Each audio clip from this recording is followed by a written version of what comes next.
道德三皇五帝，功名夏侯商周，五霸七雄闹春秋，顷刻兴亡过手，青史几行名姓，北邙无数荒丘。前人播种，后人收，说甚龙争虎斗。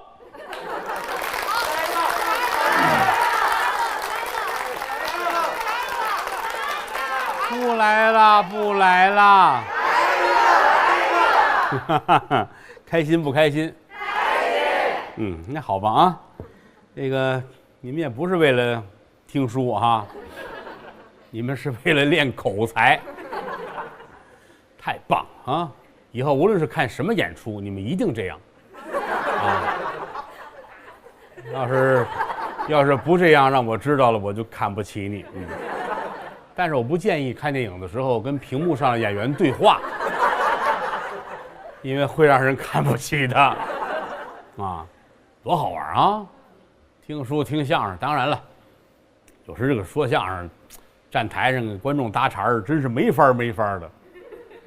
因为从本心来说，没有一个演员喜欢有人搭茬儿。你别以为你搭茬儿说相声发自肺腑的开心，他不愿意。你打破了他的节奏，你把他所有的东西全搅和了。但是这对说相声来说，它是个锻炼。你管不了啊，你拦不住，那你说怎么办啊？是不是？现在的园子也不像当年的园子了。想当年北京城、天津卫一说园子，那就乱了不行了。过去不讲究园子里边安静，因为过去看戏也不叫看戏，也叫听戏啊。为什么要听戏呢？他那座都横着的，没有谁能坐在那儿面对舞台这么看戏，他不是啊，就是侧着身的。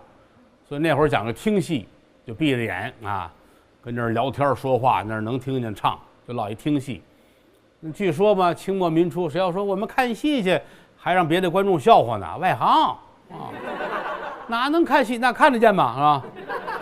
就是听戏。那会儿扔手巾板，夏天冬天手巾板一大堆，10条毛巾，拿开水一拎，撒上花露水，咵这一扔，楼上楼下对着扔，楼上有伙计也得接着之后给这客人擦把脸什么的，卖吃的卖喝的，卖饮料的卖冰激凌的啊，没有的东西，园子里边热闹之极啊。还有那个过去有那个抽烟的，但那个大烟袋特别长啊，拿条毛巾擦着烟嘴儿啊，也不用问你，咵直接离着挺远啊，离着3米，咵就捅过来了，就递到您的嘴边上了。听戏这会儿自管张嘴呗啊，哎，吧嗒抽几口，哎，这儿撤回去，给人钱，哎，服务很周到。后来要求，文明看戏啊，当然现在那样大伙儿也接受不了了，什么时候说什么时候的话。你当年老先生怎么也想不到有一天会在棚里边录评书，啊，而且大伙儿还跟着一块儿起哄，这他们想不到的事情。想不到也到了啊，谢谢各位吧，又到了说三国的时候了啊，开心啊！你们也跟往常不一样一回，告诉我上回说到哪儿了？哟，咱换观众吧啊！哪有人喊行？哎呀，我跟你们我也是没法的。上文书咱们聊到了汉献帝，佩服不佩服我啊？我竟然记住了啊！这汉献帝啊，是个可怜的孩子。历朝历代呢，有这么几个皇上值得一聊。你看汉献帝，包括咱们上文书还提了2句宋徽宗。宋徽宗也是如此。宋徽宗赵佶，这个人干什么都是1等1的人才，就是不能当皇上。你是哪儿说理去？宋徽宗写那字儿，各位看过吧？那叫瘦金体儿。你说他都能发明书法了，这玩意儿厉害不厉害啊？我那胖金体儿你们看过吗？我那个字儿就瞧不得了啊！我就是胆儿大，敢写。还好多人也是不开眼，还找我，您给写一个。我说你倒霉去吧啊！我1天都没练过，拿起笔来愣写，我这个字儿的特点就是胆儿大啊！哎，好多朋友说愿意看你这胡写的啊，我也给他们写，但是真是不行。我那个要是算行的话，人家打小天天临帖练字的那些位，咱们怎么对得起人家，对吧？但是宋徽宗那是真好，我挺喜欢他那个字儿啊，他画的画也好，画的画也好。我们有段相声《猫爹图》嘛，不就是以宋徽宗的画作为题材吗？画一萝卜，画一颗白菜，人家这就卖好几百万啊！这要是画一超市还了得啊！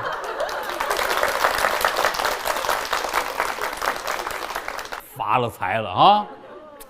早知道我就不说相声了。你说呢？我们这还得练，人家那一张纸就卖好几百万啊！这玩意儿也是个事儿。当然了，卖好几百万就那仨，大部分还跟蹲马路边100块钱一张的啊！哎，说相声也如此啊！天下事难说的很，着急写字画画，弹琴，方方面面写诗，没有不好的地儿，就是不能当皇上。你包括这南唐后主李煜不也是吗？那个大词人，写那个诗，人家那个搞对象搞得多好，不能当皇上啊！这历史啊，开玩笑。那包括这个汉献帝不也是如此吗？打小就是被人挟持，自个儿没有说了算的时候，天天这样。什么人，什么命运，这有自身的问题，也有环境问题。你看，包括张飞，咱说张飞打曹豹，这是必然的。张飞有3大爱好。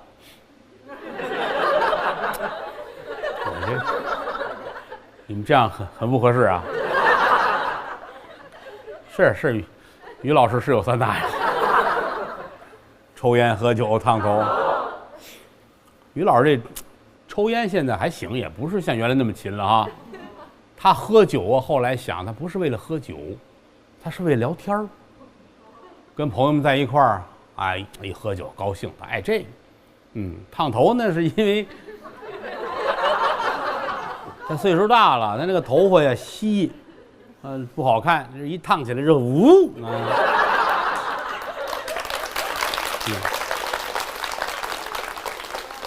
我也有3大爱好，我这说书、说相声、唱戏，啊，这算我的爱好。哎，还是谁都有个爱好吧啊！一说一乐，不用往心里去啊。张飞这3大爱好，这个第一是写字儿。你看，第一是写字儿画画。张飞画的这个美女是最好，这是历史上真实的张飞，这是第一啊。爱这个。第二呢，爱打架，300回合、500回合，300回合起步呗。这是他。第三呢，就是喝酒，喝完酒之后爱打人，啊，这是不是1回2回了？所以这不惹了祸了吗？啊，人都是如此，江山易改，秉性难移呀，这太难了。那现如今朝廷这个状况不好，但是朝廷里边呢，对曹操还是很满意的，尤其是打败了青州的黄巾军，上表天子。所谓的上表天子，就是我写了一下我最近干了些什么事情，我怎样把这东西往上递，但是也到不了皇上那儿，到李傕郭汜那儿，这俩货把持朝政，这一瞧这个高兴，因为他俩出的主意，黄巾作乱，就让曹操去打，曹操去了很露脸，把事情办得很漂亮，所以这2个人呢就替皇上封曹操的官儿，建德将军，封他建德将军。什么叫建德将军呢？见郭德纲这个将军。瞎说啊！建设的建，道德的德，建德将军，还封他一个废亭侯。这个厉害了，说封曹操，你做废亭侯。这个废亭侯这个官儿是曹操他们家祖传的。想当初他的爷爷曹腾就是废亭侯，后来呢他爷爷死了，这得往下传呢，就传到他的父亲曹嵩。曹嵩死了，这个不能往下传，不能传给曹操。为什么呀？他是庶出，他妈穿不了大红裙子。上一期还记得吧？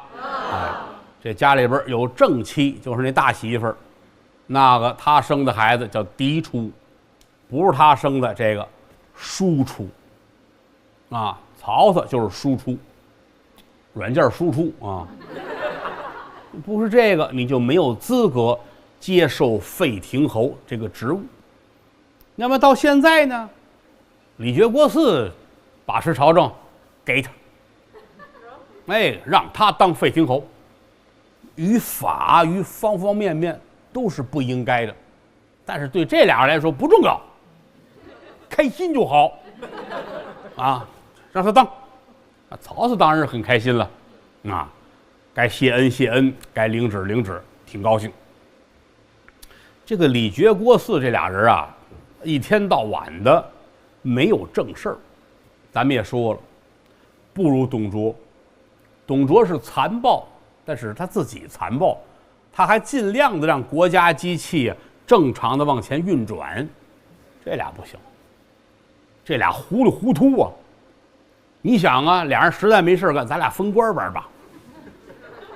啊，李傕说：“我封我自己是一个大司马。”郭汜说：“那我就是大将军。”那是那么简单的问题吗？怎么你们就大司马了，你就大将军了啊？你大将就差不多呀。俩人互相的，你同意我同意，你呢我也同意，俩人就上任了。江山大事当成儿戏一样，皇上没辙呀，皇上说了不算，皇上打小就在这个环境里成长起来的，谁说了都算，就他说了不算，净是人家挟持了他，这事儿得怎么着啊？完事儿通知你一下，哦，是，得保命啊，而且他还希望着有一天中兴汉业，在我的手里边能不能把江山弄得好一点？我现在我也不能死，我死了之后，江山落到他们手里边就更乱了。我就这么救活着，慢慢我也长大了，我把朝廷的大事我弄一弄，看看能怎么好。但是你终归他年轻，10几岁的孩子呀，他能怎么着啊？天天没辙的。那么朝中这个状态，文武群臣也是干着急，使不上劲。尤其到后来，这个李傕郭汜啊，给文武群臣也不发工资，给士兵们也没有封赏，就他俩人天天开工资，啊，想怎么着就怎么着，啊，俩人太开心了，乐得都不行了。这天下可就乱了，尤其后边百姓们活不了了，没人种粮食，也没法种啊，不定谁种半截就死了，没有什么原因就把你杀了，所以说没有人安居乐业，好好的去生活。后来朝里的文武说，这个实在是不行，这不亡国了吗？怎么办呢？咱们这样，把国库里一些个东西拿出来，咱们变卖一下，跟李傕郭汜商量可不可以，赈济灾民呢？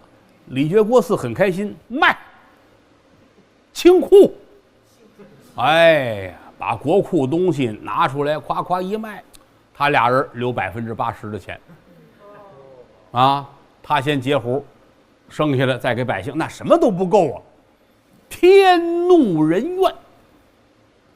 朝里边呢，有2位大臣，就琢磨这个事儿，一位是太尉，叫杨彪，忠心耿耿大汉的忠臣。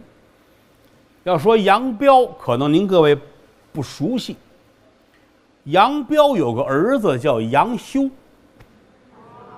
咱们老说曹操与杨修，那个杨修大聪明人，那个就是杨彪的儿子。还有一个大臣叫朱俊，也是朝里的忠臣。这2位坐在一块儿就商量怎么办。朝中现在已经乱套了，咱们就是起了一个踏踏实实的看着皇上的作用，咱暂时保证皇上不受他们的侵扰。但是接下来可不行，这个李傕跟郭汜这俩东西反复无常，想一出是一出。哪天喝醉了，拿着宝剑去把皇上捅死了，他干得出来，怎么办？得想一辙啊！朱俊说：“我呀，研究好几天了，我想能不能这样？现如今天下可用的人才不多，但有一个人是可以的，曹操曹孟德。以天子的名义给他写封信，请曹操来，带着兵把李傕郭汜一拿，这事就成了。”杨彪说：“主意是不错，你说这道儿我觉得对，但有一样啊，咱们得提前替曹操做点工作，因为他俩人太好了，李傕郭汜，那俩人吊着膀一块走到今天，他俩关系最好，得想方设法给他俩人离间了，让他俩之间有矛盾。只要是这样，剩下的就交给曹操了。好。”那怎么能设这离间计呢？这俩老头跟屋里就商量这事儿，琢磨来琢磨去，哎，有办法了。杨彪说：“你甭管了，你看我的啊，有主意。”杨彪回家之后，把自己的夫人请出来，我给你出一个主意，现在国家大事需要你来干，啊，那你说怎么办吧？如此这般如此，怎么样？夫人点点头，行。为主江山，为了大汉的天下，为了黎民百姓，你就说怎么办，然后我去。行嘞。平时没事儿，各个官员之间，这个夫人呐，他们也串门，因为什么呢？熬到这个身份了，那夫人也不能说上茶馆啊，上菜市了。就找一样身份的人在一块玩。哎，这天杨夫人上郭汜的府上串门来，这儿一到这儿，快请吧。杨彪的媳妇儿就进来了。一进门呢，郭汜这媳妇儿呢正吃鹿茸呢，大补啊，抱着整架的鹿茸啊，得有那么大吧？啊，我得好好补一补。吭哧吭哧吭哧吭哧啊！这叫炫富啊！这个人家可能没怎么吃，但是我们给他稍微的渲染一下啊。他为什么要炫富啊？这个呀，那历朝历代，你看过去咱们讲，是吧？石崇他们的都多有钱，怎么死的？不就因为炫富死的吗？对不对呀？我们天津唱京剧的老前辈，京剧大师厉慧良先生有句名言嘛：有烧鸡回家吃去，炖肉的时候关上门，这是百姓的存身之法。另外也告诉人，不要这么高调，没有意义，没有意义啊！这个吃鹿茸就这么一说啊，坐那这么啃，反正是很嘚瑟，很嘚瑟。这儿一来了，高兴了，快坐吧。切水，端水果去，给拿一架鹿茸让他啃。郭汜这个媳妇儿啊，也是想当初打西凉打老家带来的。带来之后，她自己也不知道自己丈夫怎么突然之间那么厉害，她老纳闷啊。但是呢，天天家里开工资，天天发财。所以说，从这个角度出发，他也就不问因为什么了。反正现在很厉害，啊，现在天底下呢，就是，李傕跟我的丈夫郭汜是最厉害的，比我们官再低的呢是皇上。啊，我们家这老头现在可以了啊，我们这很厉害，这个一个李傕，一个郭汜，就这段时间他们应该珍惜。因为这是他俩人人生的巅峰啊！他能挟持了皇帝，而且替皇上办这些事情，以他们的名义左右文武群臣，是他俩人的人生高光。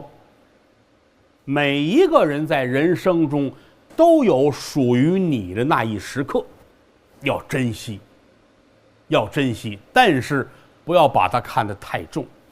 我们有句老话，你不能总在云彩眼里待着吧，对吧？哎呀，我有一年说相声，观众还乐呢，然后就天天活在那天的舞台上，那就坏了。为什么呢？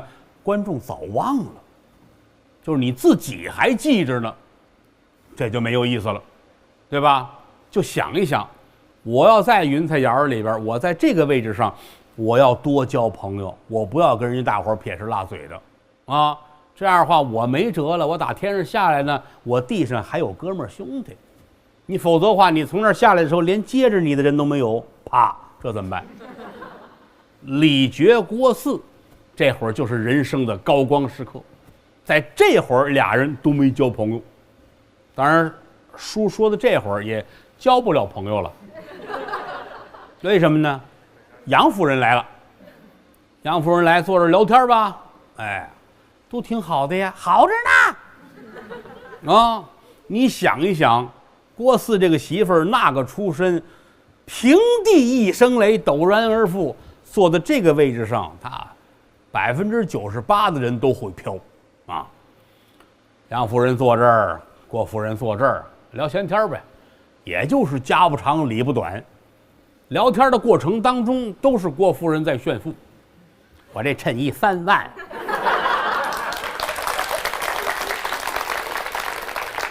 可不就这个呗，跟人显摆呗啊！我们家有这个，我们家有那个，我们如何如何的。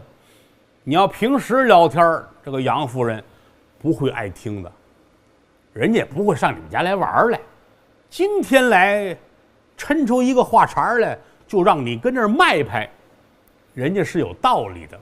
让你说，请开始你的表演。哦，好家伙，他就来了啊！哎呀，当当当当当当，滔滔不绝，嗓子都哑了。我们家趁多少钱？我们家吃那饭，我们家那抄勺，好家筷子，我们都如何如何跟人说。反正聊闲白呗，也不能老是你说呀。开始得让他说，因为他这表现够了呀。他过了瘾了，人家杨夫人也得跟他聊天，真好。就这个玩意儿可损了。你就记住，你跟谁聊天，人家告诉你，哎，你说是人话吗？你这是好人。你刚才那话我可不爱听啊，您这话不对啊。我觉得怎样怎样，这是好朋友。你看多的这种乐得跟要咬人似的，好。你说的对，你就这样，那就是憋着害你呢。你越听越顺，他是往沟里边推你呢。啊，凡是这样的，你就多对他藏点心眼儿，他是憋着害你呢。啊，当然对郭汜这媳妇来说，他顾不了这么些个，啊，一捧他一鼓励他，那了不得了，要不拦着上桌子上说了就。聊闲天吧，都聊完了，这最后，杨夫人得说，这个大将军很忙啊，忙，天天朝里事离不开我们呐，就都得是我们有文化，知道吗？哎，没我们天下就乱了。哦，是，嗨，算了，不说了。哎，天下就数这句话最害人了。我跟你说点儿，哎，算了，100%10000他得问你，知道吗？有什么呀？嗨，我也别多着嘴，你告诉我吧。你跟我说不合适。这句话太损了，不合适你别说呀，对吧？为什么要说？就是加深你的印象，让你上赶着来问我啊。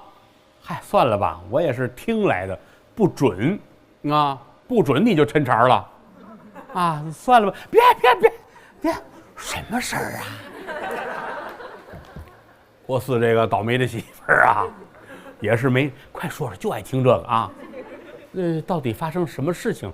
没发生什么事情。那个什么，嗨，就是您家里这位郭大将军呐，不是老跟李司马在一块儿吗？他们哥俩好着呢，天下大事全是靠他们俩，别人都不灵，知道吗？就是我们有文化，知道吗？啊，没我们就不成。你想说什么？告诉我呀！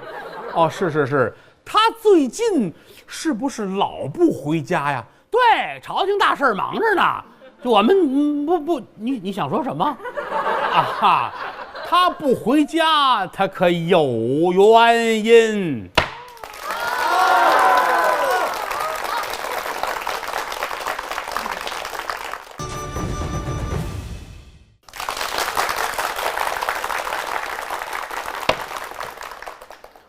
天上冷飕飕，地下滚绣球，有馅儿的是包子，没馅儿的窝头。通俗易懂啊！来不了，因为就一个窝头。哎，不来了。我要不给你递这句，你们得多难受啊！就是我们培养出来的观众啊，送到任何一个书场啊，都得让人打回来。但凡呐，这说书的意志不坚定，也得让你们给搅和了啊！行吧，我也是比较享受这个状态。你棚里边录书啊，还不能跟你们玩的太过分。这要是小剧场啊，说实在的，那咱们得玩的飞起来啊！还太好了，哎呀，长知识吧啊！我平时没事其实爱看看书啊，写字儿啊，画画，写的不好，画的不好，胆儿大。没事还爱鼓捣，弄个植物什么的啊，爱种点什么。但我也种不了那正经花儿啊，就是人家有事儿干。厨房切那个白菜，剩那脑袋拿过来啊，你不用管它，就拿水泡，找一小盘儿，顶多堵上2块石头，浇点水，慢慢的就长出挺子来了，也长叶儿，也滋芽儿，也开那个黄色的花儿，你要摆在那儿看着它，很开心。还这个红薯、地瓜，这个好，这好啊！你找一小碗小盆的，搁在里边，慢慢的就滋出来了，啊！土豆切成条，找一小盆有土啊，把它搁在里边，它也长，很好玩。你们回来都试试啊！仙人掌啊，仙人掌我是没种过啊，你们种完告诉我啊。这山药其实要种很好玩，整个的山药有时买多了，剩一根扔那儿，没几天就长芽了，就找这么一个瓶子，搁点水往里边一泡，搁在窗台上，慢慢的它就那个叶儿那个腕儿爬得挺高，长叶儿好看，挺好玩。甘蔗也能种啊，甘蔗种的时候横着种，吃不了了哈，打算种，一看这甘蔗不一节一节吗？它有时节儿呢，有那芽儿，就能长，就地上刨点土，把这甘蔗横着放，它顺这箍劲儿就这么长，这个很好玩，这都行啊，这以后我可以办一个这个水培植物厨余剩的这个菜头培训班啊，这是个乐趣啊。那山药有时候到最后，你要是搁在土里边，最后一蹬出来，出那小山药豆。也挺好的，也不错。等有机会啊，有机会，我也不知你们哪位是这个植物的专家啊，咱也不懂这具体怎么回事，反正就看个签儿，有叶儿，你看它生长，这我很喜欢。还有的时候就愿意把那个一些个什么橘子呀，就类似这类的水果吃不了的，就搁那儿晾着它，晾到最后水分蒸发没了，就剩这么一个，搁那儿摆盘也好玩，文房清供嘛。他们有拿这个搁在佛堂上上供，当然得看什么水果啊，西瓜这不行，晒不干。西瓜、菠萝不适合晒，晒到最后都是虫子。柠檬、佛手、香橼，就这类东西，柑橘类的，这都很好。我那天晒了几个牛油果也行，不好晒，损耗大啊。其实橘子也损耗，晒着晒着就烂了，要不就长白毛了、长脯了，这就得扔啊。但是晒完之后很好，柚子我晒了10多个柚子了，大柚子，慢慢的水分蒸发，晒完之后晒干了，哎，掏一窟窿，跟个碗似的啊。还有那橘子晒到最后晒干了，把它弄完之后能当香炉使唤，哎，里边点个香什么的也很好，这是个乐趣。按说别人就都扔了，哎，我觉得这个看着就开心。还有一次弄了一个橘子，这橘子呢还挺好，我说咱里边把瓤掏出去，然后趁着软和，我说试试吧，我竟然给它翻过来了，整个橘子皮翻过来了。还有后来干了之后呢，哎，皮儿跟里边是翻着的，没事拿它盘一盘也挺好玩啊，这挺有意思。真的，我就这个东西我喜欢。你真是给我来40斤黄金，我也要。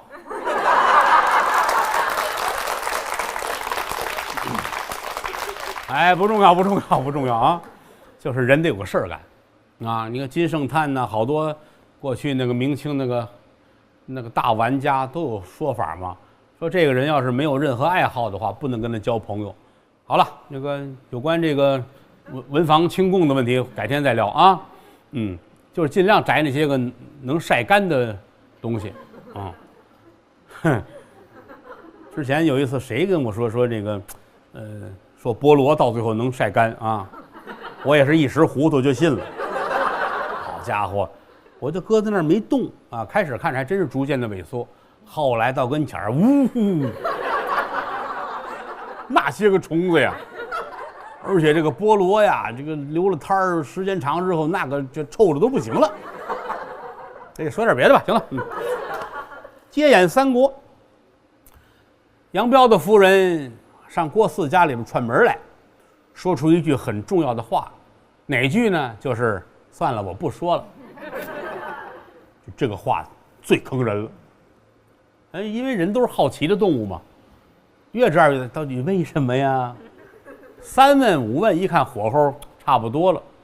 哎，是这样的，就是，郭大将军老上李大司马那儿串门去。一个是大司马，一大将军嘛，哎，老上那儿串门去。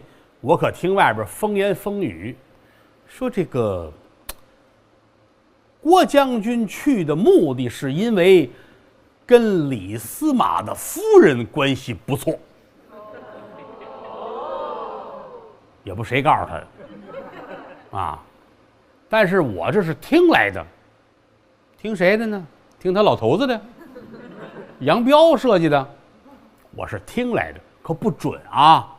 哎，我只是说，你看这个李司马呀，脾气大，哪天他要知道这个事情发生，我觉得咱们姐们可都不错呀。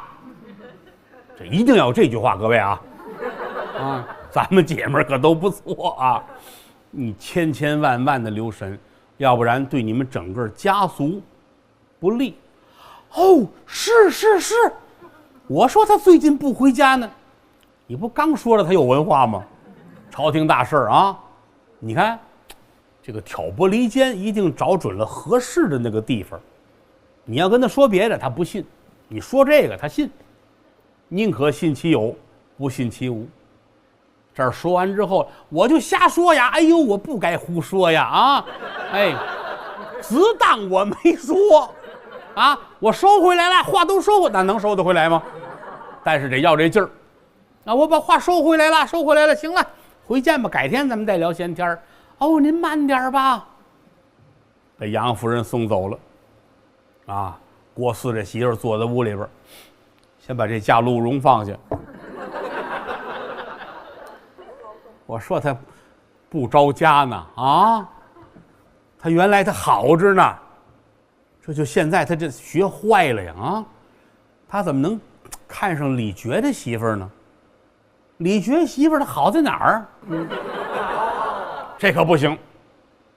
打这儿起，叫话里话外的，哎。老在这郭汜耳朵根子这儿说闲话，你得留神呐，他可不是好人。怎么说这话呢？不是啊，我也是听见这个外边传的闲话，你也别问是谁啊，一般串闲话没有敢上来直说的。我跟你说啊，刚才谁找我了？没有说这话，都是我听他们说的。说这个，反正你留神吧。哎，行，妇道人家少掺和朝廷大事。哎，是，反正你留神啊。老说这个，啊，家里没事你得留神。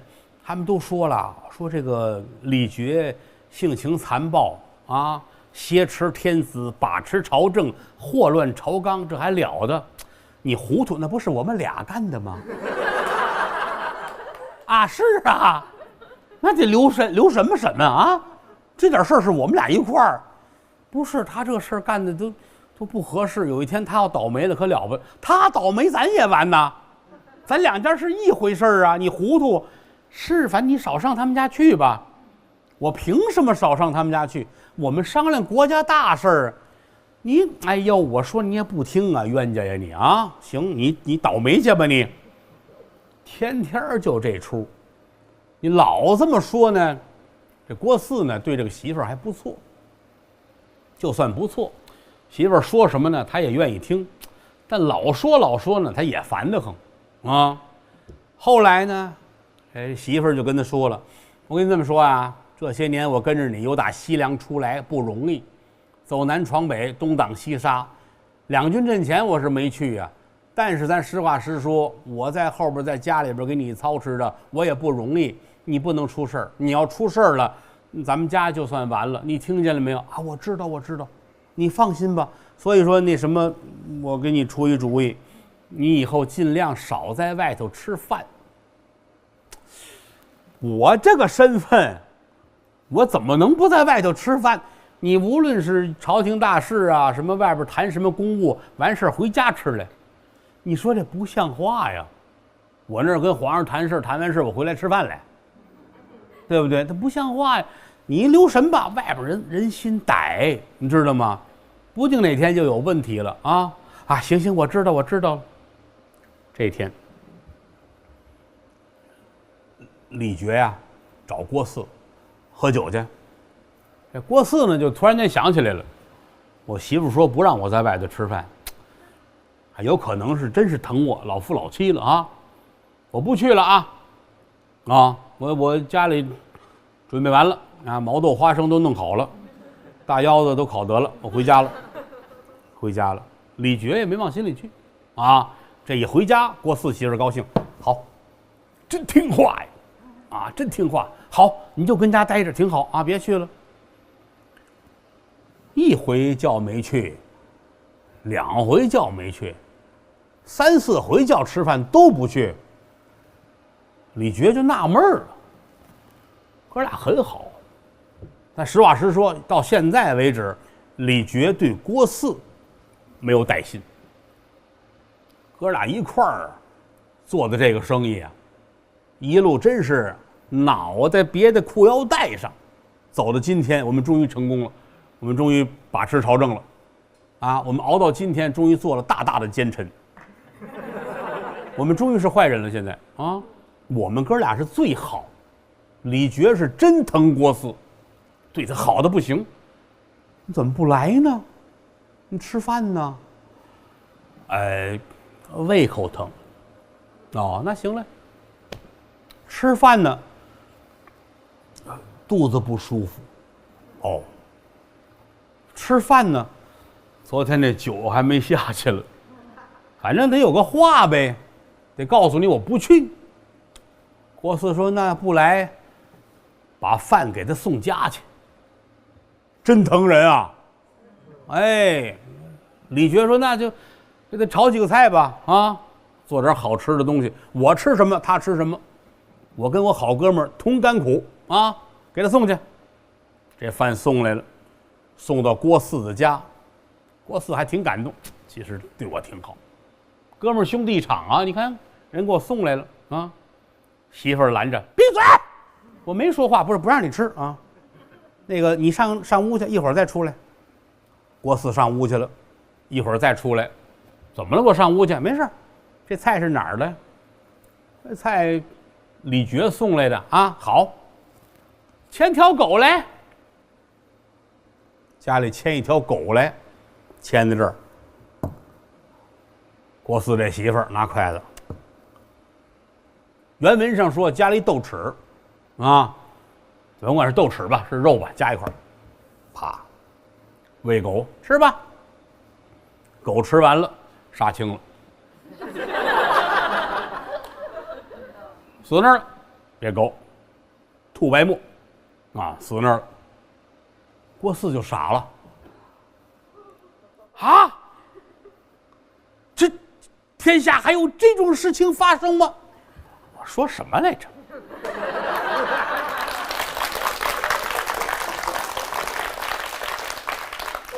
外边送来的饭能随便吃吗？是不是？你什么身份？你现在是大监，你现在是大将军，你把持朝政啊，皇上都听你的，多少人恨你啊！你看，要不是我，你说你这玩意儿，你吃完是不是就死了？哎呀，夫人呐，贤惠呀，得亏了你呀。他也糊涂，刚才不让你上屋等会儿去了吗？郭汜这个夫人厉害，没有条件，创造条件也得来。他下的毒，他往里边下的毒，然后你出来吧，这傻老爷们就出来了。啊，留神。现在说句良心话，你连皇上都不用防，你就防李傕。李傕是憋着弄死你。原来说我还不信。今天看狗的面子上，我信了啊！但是李傕那是一点都不知道，还是拿他当亲哥们儿，只不过他心里边有想法了。无论是朝房上啊、开会呀、说事儿啊、聊天啊，他这心里边老是提防着李傕。李傕不往心里去，因为想不到啊。还叫他吃饭去，这个李傕也是，这李傕跟于老师差不多，太爱请客，吃饭来吧，来吧，来吧，来吧，吃饭来吧。总不去就不合适了吧？怎么着也得去一次呗，去呗。打去之前就嘀咕，可别给我下毒，我可不能步了狗的后尘啊！我留神，我别吃啊。坐在那儿了呗，上菜了，啊，也不光是他俩，还有别人呢，大伙儿一块儿推杯换盏，敬您一杯，啊，较着劲跟自个儿小口小口的喝，啊，给他夹菜吃，这个吃饭他是自己忍着不吃，他是没碰见我经纪人，我经纪人酒席宴前只要喝一口酒，马上挨个的来张嘴，来，张嘴，张嘴，张嘴。你不吃，门儿也没有啊！啊，吃。到他这儿多多少少吃一点儿，叼一点儿啊。列位，您要相信呐，人有时候这个嘀咕是一定能让自己难受的。啊，琢磨着会不会有毒，我吃完会不会难受？你就想吧，越想越难受。反正这顿饭吃得很难受。别别扭扭，又不想让李傕看出来我不吃，又不想真吃，这儿叨一点儿，那儿叨一点儿，反正没吃完就觉着胃口里难受。他其实一个神经的问题啊，难受。终于吃完饭了，回家了。到家之后就自己觉着不行，要死。你看这个玩意儿，他嘀咕啊，哎呀，进屋就躺那儿了。而且越嘀咕越害怕，心跳就加速，脸就白了，这冷汗就下来了。我是不是要死？啊！丫鬟赶紧请夫人吧。夫人来，怎么的了？我今天去吃饭了。哟，不是告诉你不能吃饭吗？哎，李傕玩了命的请我吃饭。不去啊，不合适，我就去了。哦，行，这活着回来说明你听话，你肯定没在那儿吃东西。吃了啊！你这脸色儿可不好，你是不是难受啊？你是不是要死啊？就这种话，就这种心理诱导，特别管用。那为什么过去咱们说好中医喜怒不形于色呢？俺这个老头跟这儿躺着了，请大夫来吧，对吧？大夫来一号脉，老头害怕呀。之前找了好几个大夫，都已经不给看了。今儿来一大夫，怎么样啊，先生？您看看，您上火了呀？啊，那个买点什么东西，然后熬点汤啊，败败火。反正我觉着，再过些日子就差不多就能下地了啊。别往心里去啊，不要紧的啊。开方子，这一说开方子，老头高兴，好，好，好，谢谢先生，这是真有能耐的啊。打屋里出来，跟老头的儿子说：“赶紧准备后事。”不好，为什么呢？刚才已经见了绝脉了，啊！你们赶紧安排。我开那个方子呢，可吃可不吃，就是败火的药，山楂呀、什么甘草这类东西，哎，吃不吃无所谓。你们要愿意的就熬点也行啊。哎呦，先生，谢谢您，谢谢您，谢谢您啊，谢谢您。没事，没事，没事，赶紧准备，省得到时候抓瞎。谢谢先生，谢谢先生。这还给拿着钱送先生走。为什么谢谢？第一，同着老头人家没说；第二，人家告诉你了，早准备，省得到时候抓瞎。你就怕那个一进门哪儿呢？哪儿呢？有火这个啊，一号脉，准死。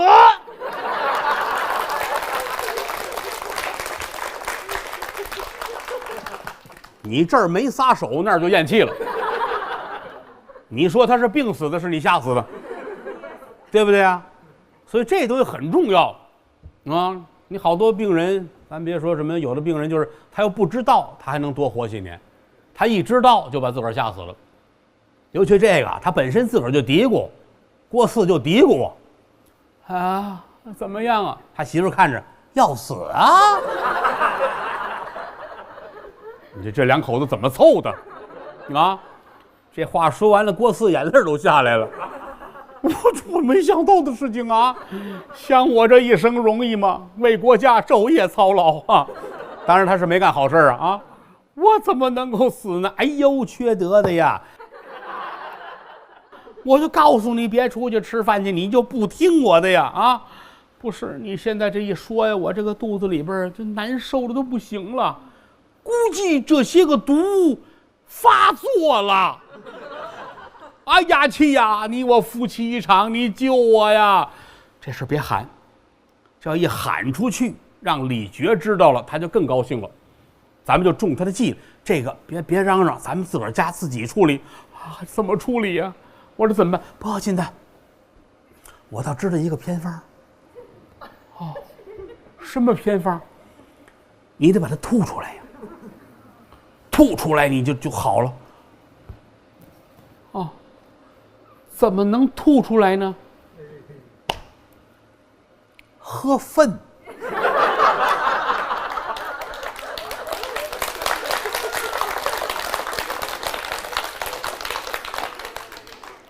你可别嘀咕，知道吗？我看你现在这样啊，估计中毒这个东西不是特别多。我觉得吐出来你就好了。我打小我就听过这个主意，弄碗大粪一喝，喝完哇一吐就好了。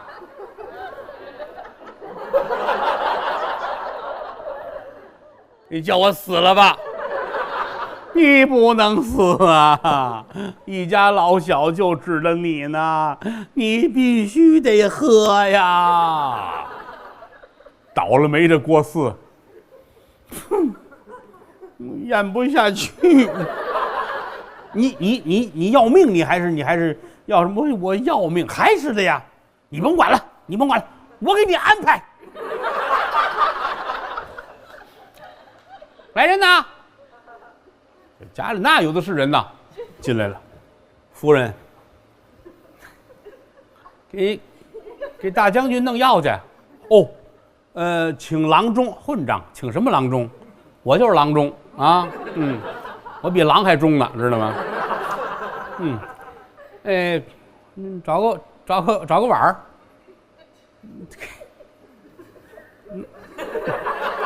夫人，您说呀？偏方治大病啊，是您不用跟我说，您吩咐我们干什么吧？拿个碗盛点粪来。哦，拿碗盛点饭来。看着我的嘴。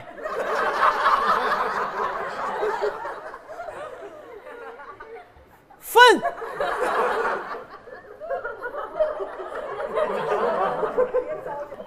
不是，您数小的，我糊涂，我没听清楚。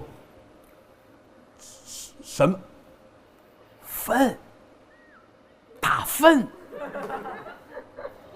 您要害谁？话，偏方治大病。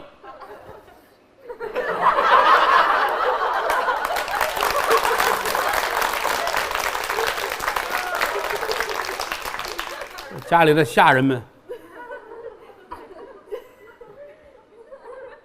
将军。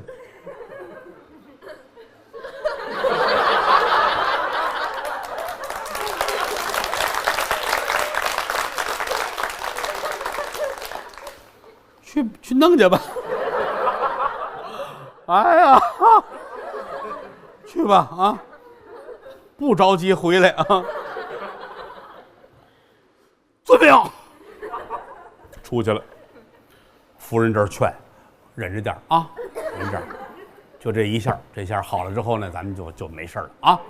以后你还得留神啊！你先别说话了，你别说。哎，我这耳朵根子就别说话了啊！好，一会儿就来，一会儿就来啊！等了一会儿，下人们回来了，拿一个金边的碗回来了啊，拿盘托着。启禀夫人，偏方到。夫人啊，行，哎，那怎么办呢？不得治病吗？是吧？你忍着点啊！混账！夫人，不是您让我们去拿的呀？我们这确实太臭了，是。这哪够喝的？快去！啊，行。这往外走啊，郭四，你要不先试试也行。不行，这没有喝2回的，知道吗？你喝完之后，万一不管用，还得来一碗，谁受了？听我的，听我的，这个朝廷大事你说了算，知道吗？吃什么喝什么，我说了算，知道吧？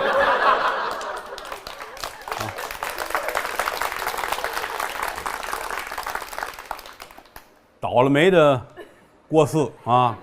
心说还不如死了呢，跟这儿等着吧。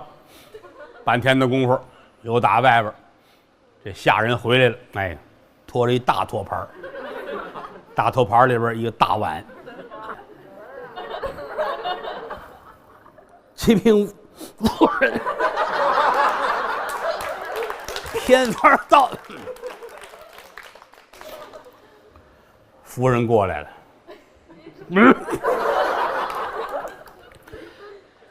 良药苦口利于病，忠言逆耳利于行。老头子，你还等什么呀？你不是爱出去吃饭去吗？这回管你一辈子啊！起来！郭四坐起来了。哎呀！哎，这不，你这给拿着。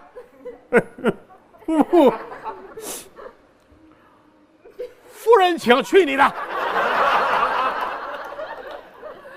哎，来，你们也分担一下吧。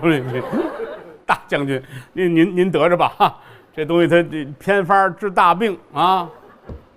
郭四眼泪都下来了。想我这些年戎马生涯，终于熬到了大将军。我千没想到，万没想到，今天我要喝这个喽。